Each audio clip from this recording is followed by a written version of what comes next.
안녕하세요. 저는 신경과 의사 18년 차이고요. 서울 양재에 있는 삼성 스마트 신경과 서울점에서 어지럼증, 두통, 자율신경장애, 신경통증, 인지기능장애 등등 각종 신경계 질환을 진료하고 있는 박재현입니다. 혹시 자꾸 반복적으로 가슴이 두근거리고 어지럽고 소화가 안 되고 식은땀이 나고 잠이 안 오시는 불편한 증상이 있으신가요? 그게 바로 자율신경 장애 증상일 수가 있습니다. 자율신경 장애에서 제일 기본적으로 하는 몇 가지 자율신경 검사를 오늘 직접 시연도 해보고 결과 해석 어떻게 하는지 알려드릴 테니까 이런 증상으로 불편함이 있다면 제 영상 끝까지 시청해 보세요. 자율신경이라고 하는 건 뭐냐? 우리 신경이라고 하는 것은 크게 자율적으로 돌아가는 자율신경과 내 의도대로 조절할 수 있는 신경으로 나눌 수가 있어요. 내 마음대로 조절할 수 있는 근육들이 있죠. 제가 지금 하는 것처럼 말을 한다든지 손을 움직인다든지 이런 식으로 내가 마음대로 조절할 수 있는 부분이 있는가 하면 내 마음대로 조절 못하는 것들도 정말 많이 있어요. 예를 들어서 심장이 뛰는 걸 내 마음대로 조절할 수 없잖아요. 장 움직임이라든지 긴장하면 땀이 많이 나기도 하고 그 다음에 얼굴이 붉어지기도 하잖아요. 이런 대부분의 것들은 우리가 마음대로 조절하지 못해요. 이걸 자율신경이라고 하죠. 이 자율신경이 왜 존재하냐? 우리 몸의 항상성을 유지하기 위해서. 예를 들어서 우리는 1년 365일 큰 문제가 없으면 체온이 비슷하게 유지가 되고 또 낮에 활동을 할 때 운동을 할 때라든지 이럴 때 심장이 빨리 뛰고 또 반대로 밤에 휴식을 취하고 있을 때는 심장이 천천히 뛰잖아요. 이런 식으로 우리 생명을 잘 유지하기 위해서 자율적으로 돌아가는 게 바로 자율신경입니다. 그 자율신경 조절에 뭔가 문제가 생기는 게 자율신경 장애입니다. 예를 들어서 대표적으로 심장이 빨리 뛰는 게 있어요.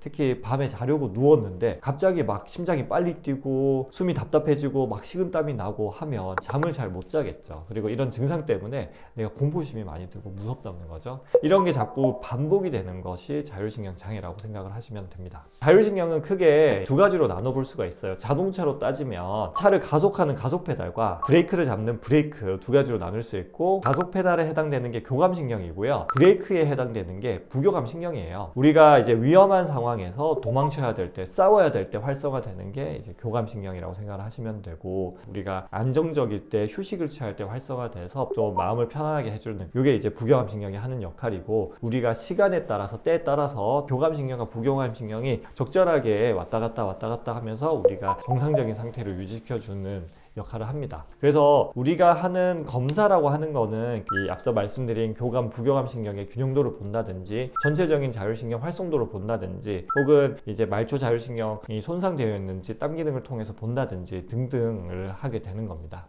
그러면 이 자율신경을 어떻게 평가를 하냐? 심박 변이도 검사라고 하거든요. 심장 박동수가 계속 조금씩 변하는 게 정상입니다. 근데 너무 일정하게 튀는 거는 이 자율신경이 작용을 못하는 거예요. 그 심박 변이도의 또 패턴을 이제 주파수를 비교를 해보니까 좀 낮은 주파수는 교감신경이랑 관련이 돼 있고 또 높은 주파수는 부교감신경이랑 관련이 돼 있다는 것을 우리가 알게 됐어요. 그래서 그 주파수 분석을 통해서 이제 교감신경과 부교감신경을 알 수가 있죠. 이게 바로 심박 변이도 검사가 하는 역할입니다. 심박 변이도 검사는 그렇게 어렵진 않습니다. 안정적이고 조용한 환경에서 편안하게 누워서 측정을 합니다. 심장 박동을 알아야 되기 때문에 각종 전극 패치를 우리 몸에 붙이게 되고 그 패치에서 이제 신호를 측정을 해서 분석을 하는데 보통 한 3분 정도 가만히 누워서 이제 검사를 하게 되고 주의사항으로는 이제 여러 가지 영향을 많이 받으니까 검사하기 몇 시간 전부터는 커피 드시지 마시고 하루 이틀 정도는 잠도 좀 푹 주무시고 술도 좀 피하시는 게 좋고 담배도 직전엔 피지 마시고요. 이렇게 해서 검사를 좀 해보시면 됩니다. 인위적으로 숨을 크게 쉬거나 얕게 쉬거나 할 필요 없이 가만히 누워 있으면 이게 검사가 완료가 됩니다. 그러면 심박 변이도 검사를 했을 때 어떤 결과가 나오는지 간단하게 보여드릴게요. 이제 원래 데이터가 되게 많은데 제가 주로 보는 주요 데이터를 가져왔는데 여기 화면을 보면 이제 TP라고 하는 토탈 파워가 있어요. 토탈 파워가 아까 얘기한 대로 심박의 이제 변화가 잘 있냐 이게 없냐 이거를 보는 거죠. 그래서 이 토탈 파워가 수치로 보면 한 보통 1000 정도로 저희가 잡는데 나이나 이제 이런 것들에 따라서 좀 다르긴 해요. 1000보다 넘어가면 이 변이가 마비가 잘 일어나서 이제 이 사람의 자율신경 환경 변화에 따른 적응 능력이라든지 활성도 이런 것들은 뭐 괜찮구나 이런 걸 알 수가 있고, 이게 떨어져 있으면 이제 환경 변화에 대한 내 적응력이 많이 떨어져 있는 거예요. 그 다음에 보는 게 교감 부교감 신경의 균형도입니다. 그림에서 보면 이 빨간 거가 이제 교감 신경이고 파란 그래프가 부교감 신경입니다. 두 개의 높이가 비슷한 게 일반적으로 좋고, 보통 한 1.5배 정도까지, 많이 잡으면 한 2배 정도까지는 그러려니 하거든요. 근데 그게 2배 이상 차이가 나면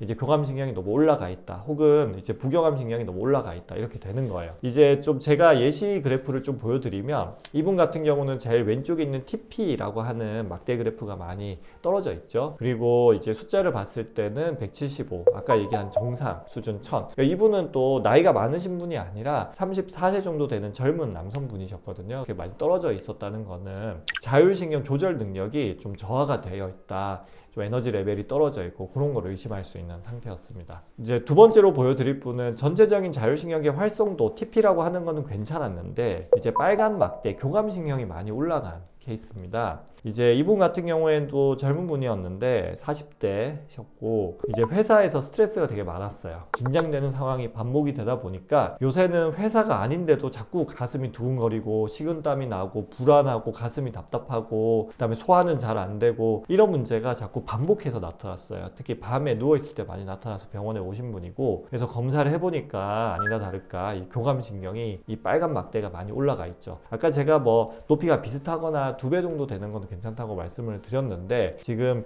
이분 같은 경우에는 밑에 보이는 레이쇼가 7.4, 그러니까 7배 이상 교감신경이 많이 올라가 있으니까 이제는 사소한 자극에도 내가 막 불안해지고 두근거리고 이런 상태의 분, 병원에 오시는 분들 중에서 제일 대표적인 형태라고 생각을 하시면 됩니다. 그 다음에 볼 수 있는 게 스트레스 지수입니다. 사실 앞서 말씀드린 지표들보다는 스트레스 지수 같은 경우는 약간의 정확도가 좀 떨어지기는 합니다. 그렇게 하지만 또 역시 정보를 얻는 데 도움이 되고, 프레셔 인덱스는 보통은 좀 신체적인 피로랑 관련이 있다고 돼 있어요. 밑에 이제 이모셔널 스테이트가 좀 감정적인 거여서, 감정적인 이 그래프에서 이 막대가 왼쪽 편으로 가 있을수록 좀 안정적인 상태라고 보면 되는데, 오른쪽으로 많이 가 있으면 문제가 있어요. 이분 같은 경우에는 이게 하이 끝까지 가 있잖아요. 그래서 이분은 실제로 감정적인 스트레스가 되게 많은 상태여서 이런 식으로 나왔습니다. 그 다음에 이제 자율신경 검사를 할 때 또 중요하게 보는 게 혈압과 맥박 변화, 내가 누워있다 일어날 때 보는 검사입니다. 기립경사 테이블 검사라고 하는 검사입니다. 기립경사도 검사라고도 하고, 검사 장면을 보면 보통은 HRV 검사를 먼저 누워서 하고, 그 다음에 이어서 테이블을 이제 서서히 세우게 됩니다. 테이블, 그러니까 침대를 세우게 되는 거죠. 침대를 90도까지 세우진 않고 70도까지 세우게 되고, 내가 누워있는 상태에서의 혈압이랑 맥박을 우리가 측정한 상태에서 일어났을 때 그게 어떻게 변하는지 보는 거예요.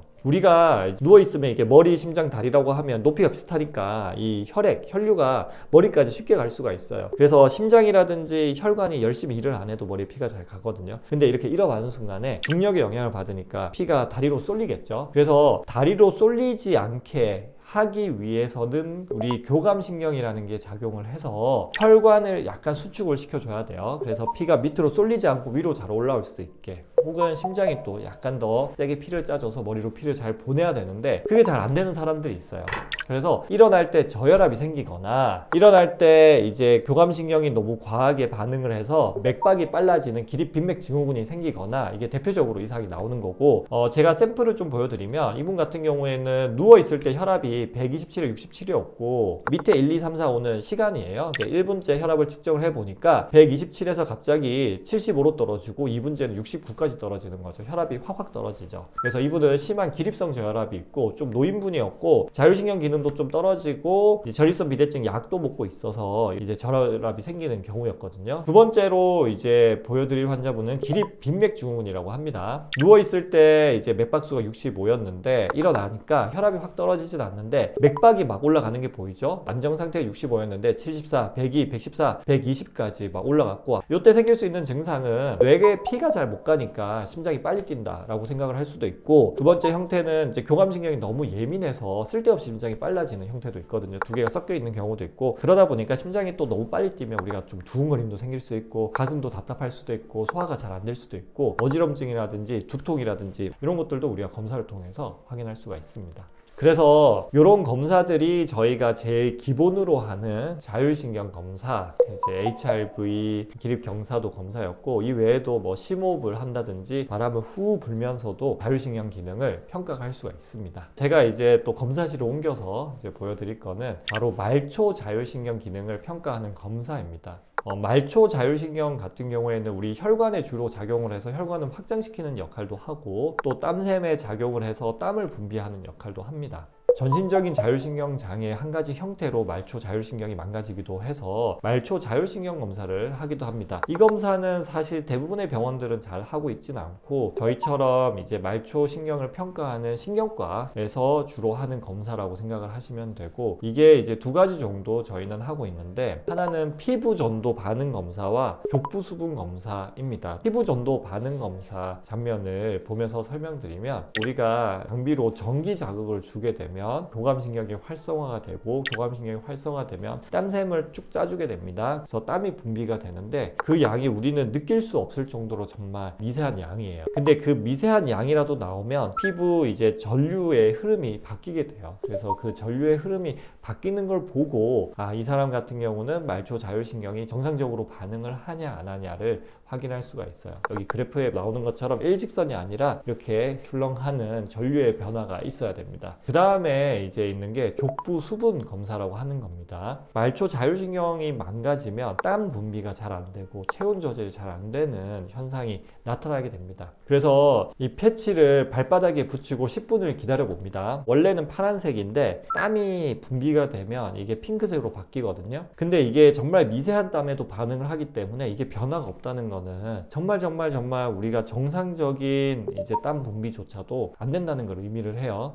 그래서 그거를 저희가 스캔해 가지고 컴퓨터로 분석을 해서 색 변화가 80% 이상 있어야지 정상인데, 80% 미만으로 있으면 자율신경에 문제가 있다라고 진단을 하게 됩니다. 그래서 그림을 보면 이제 첫 번째 그림처럼 이렇게 붉게 보이고, 위에 수치를 보면 핑크가 뭐 100%, 99.8% 이런 식으로 변하면 이걸 정상으로 우리가 판독을 하게 되는데, 이제 두 번째 그림을 보면 분홍색기가 거의 없잖아요. 블루가 뭐 99% 이상 나오게 되죠. 이런 경우에는 이제 자율신경 장애가 있는 걸로 진단을 하게 됩니다. 이분 같은 경우에는 당뇨를 좀 앓고 계신 분이었고, 당뇨로 인한 말초신경 손상을 초기에 이걸로 진단한 경우가 되겠습니다. 오늘 이제 자율신경 검사를 제가 직접 시연하는 걸 좀 보여드렸어요.